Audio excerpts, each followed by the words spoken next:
Hello everyone, welcome to Yasmin's Learning Corner. আজি ভিডিঅ'ত আমি পঢ়িম ক্লাছ 8ৰ সায়েন্স বুকৰ চেপ্টাৰ 7 উদ্ভিদ আৰু প্ৰাণী সংৰক্ষণ। আজি হৈছে আমাৰ চেপ্টাৰৰ লাষ্ট টপিক, সেইটো হৈছে পুনৰ বননীকৰণ। তাৰমানে উদ্ভিদ সংৰক্ষণৰ এটা মোষ্ট ইম্পৰ্টেণ্ট ষ্টেপ হৈছে পুনৰ বননীকৰণ। এতিয়া উদ্ভিদসমূহক আমি বিভিন্ন কামত ব্যৱহাৰ কৰোঁ আৰু আমাৰ কাৰণে বহুত প্ৰয়োজন হয়। যেনেকুৱা আমাক ঘৰ বনাবলৈ উদ্ভিদৰ প্ৰয়োজন হয়, উদ্ভিদক আমি জীৱাশ্ম হিচাপে ব্যৱহাৰ কৰোঁ। গতিকে যেতিয়া উদ্ভিদসমূহক এইবোৰ কামৰ কাৰণে কটা হয়, তেতিয়া আকৌ উদ্ভিদক কি কৰিব লাগে, সিমান উদ্ভিদ আকৌ ৰুবও লাগে। সেইটো হৈছে পুনৰ বননীকৰণ। আৰু অলাগতিয়ালভাৱে কেতিয়াও গছ গছনি বা অৰণ্য ধ্বংস কৰিব নালাগে। আৰু মানুহৰ যি প্ৰয়োজন আছে, সেই প্ৰয়োজন যিমান পৰা যায় সিমান সীমিত কৰিব লাগে। যেনেকুৱা আমি কাগজৰ ক্ষেত্ৰত চালোঁ যে কাগজক 5ৰ পৰা 7 বাৰ পুনৰাবৃত্তি কৰিব পাৰি, পুনৰ ব্যৱহাৰ কৰিব পাৰি। বা প্ৰত্যেকজন ছাত্ৰই যদি কাগজসমূহ প্ৰপাৰলি ব্যৱহাৰ কৰে, দিনত যদি এখিলা কাগজ বচায়, তেতিয়াহ'লেও বহুত গছ এবছৰত বাচিব পাৰে। ঠিক তেনেদৰে আমাৰ যি প্ৰয়োজন আছে, আমি সেই প্ৰয়োজনক সীমিত কৰি পেলাই গছ ধ্বংস হোৱাৰ পৰা আমি ইয়াক ৰক্ষা কৰিব পাৰোঁ। তাৰপিছত গছ কটাৰ বিৰুদ্ধে ষ্ট্ৰিক্ট ৰুল থাকিব লাগে যে কোনোবাই যদি অযথা গছ কাটিছে, তেওঁৰ কাৰণে পানিছমেণ্ট হ'ব লাগে।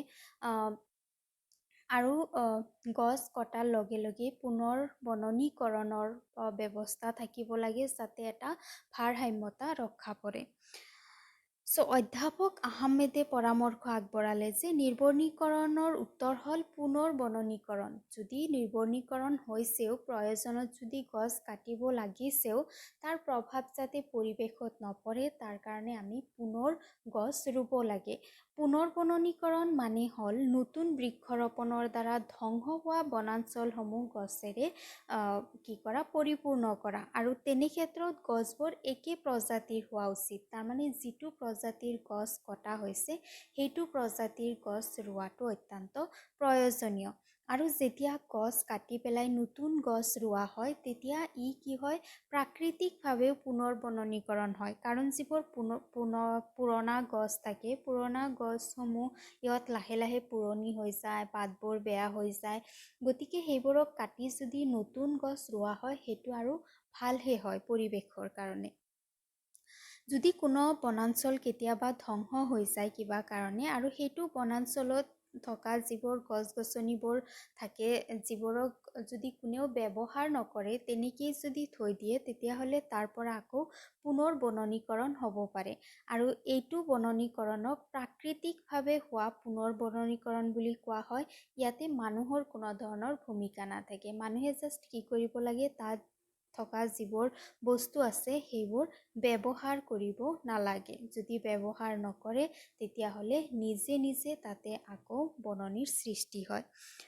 আমি ইতিমধ্যে বনাঞ্চলৰ সাংঘাতিক ক্ষতি কৰিছোঁ। যদি আমি আমাৰ সেউজ সম্পদক ভৱিষ্যত, আমি কি কৰি আছোঁ, প্ৰতিদিনে আমি বনাঞ্চল ধ্বংস কৰি আছোঁ। আমি যদি এই বনাঞ্চলসমূহক বচাব বিচাৰোঁ, আমাৰ সেউজীয়া পৃথিৱীখনক বচাব বিচাৰোঁ, তেন্তে অধিক গছ ৰোপণ কৰাটো অত্যন্ত প্ৰয়োজনীয়। এইটোৱে হ'ব আমাৰ কি ৰিপে। আমি যে জনসংখ্যা বৃদ্ধিৰ কাৰণে বাসস্থান বিচাৰি প্ৰয়োজন পূৰণ কৰাৰ কাৰণে আমি ইতিমধ্যে বহুত গছ আমি ধ্বংস কৰি দিছোঁ, কাটি পেলাইছোঁ। গতিকে সেই গছসমূহক যদি আমি ঘূৰাই বিচাৰোঁ, আমি কি কৰিব লাগিব, গছৰ পুনৰ বননীকৰণ কৰিব লাগিব। তেতিয়াহ'লেহে আমি আকৌ সেই সেউজীয়া পৃথিৱীখন আগৰ দৰে ঘূৰাই পাম।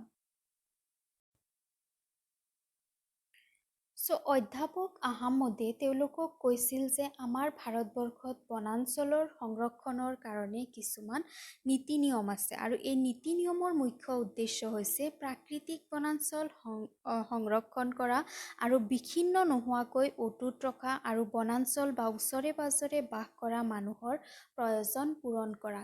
এনেকুৱা বহুত জনজাতীয় লোক আছে যিবোৰ অৰণ্যৰ ওচৰে পাজৰে বাস কৰে।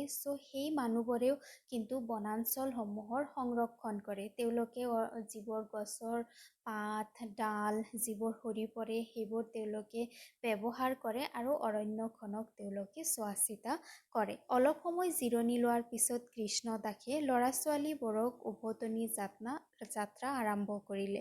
চ' আমি যেতিয়া চেপ্টাৰ ষ্টাৰ্ট হৈছিল তেতিয়া আমি দেখিছিলোঁ যে এটা স্কুলৰ শিক্ষকসকলে ছাত্ৰ ছাত্ৰীসকলক লৈ পেলাই এটা অৰণ্য ভ্ৰমণ কৰিবলৈ গৈছিল, য'ত তেওঁলোকে বিভিন্ন ধৰণৰ ৰাষ্ট্ৰীয় উদ্যান, অভয়াৰণ্য, জীৱমণ্ডল সংৰক্ষিত অঞ্চল, বিভিন্ন ঠাইত থকা উদ্ভিদকুল, প্ৰাণীকুল, ৰেড ডাটা বুক, তাৰপিছত বনাঞ্চলৰ পৰা আমি কি লাভ পাওঁ, বনাঞ্চল ধ্বংস হ'লে কি হয়, আমি কেনেদৰে কাগজ পুনৰ ব্যৱহাৰ কৰিব পাৰোঁ, এইবোৰৰ বিষয়ে তেওঁলোকে আলোচনা কৰিলে আৰু লগতে পুনৰ নিৰ্বনীকৰণৰ বিষয়ে। তাৰপিছত তেওঁলোকৰ যি যাত্ৰা আছিল সেই যাত্ৰাৰ সমাপ্ত হ'ল আৰু তেওঁলোকে উভতি গ'ল আৰু সূৰ্যাস্তৰ পিছত বনাঞ্চলত তেওঁলোকে থকাটো উচিত নিবিচাৰিলে আৰু যিটো ঠিকো নহয়। চৌপথাৰ পথত অধ্যাপক আহমদ আৰু ল'ৰা ছোৱালীসকলে তেওঁলোকক এই ৰোমাঞ্চক অভিজ্ঞতাৰ নেতৃত্ব দিয়াৰ বাবে কৃষ্ণ দাসক ধন্যবাদ যাচিলে। চ' ইয়াতে আমাৰ চেপ্টাৰ কমপ্লিট হৈ গ'ল। নেক্সট ভিডিঅ'ত আমি অলপমান সাৰাংশ আছে সেয়া আলোচনা কৰিম আৰু তাৰপিছত প্ৰশ্ন উত্তৰ। চ' আজি ভিডিঅ' কেনেকুৱা পালা জনাবা, ভাল লাগিলে লাইক কৰিবা, ফ্ৰেণ্ডছৰ সৈতে ভিডিঅ' শ্বেয়াৰ কৰিবা আৰু চেনেল ছাবস্ক্ৰাইব কৰিবা। Thank U.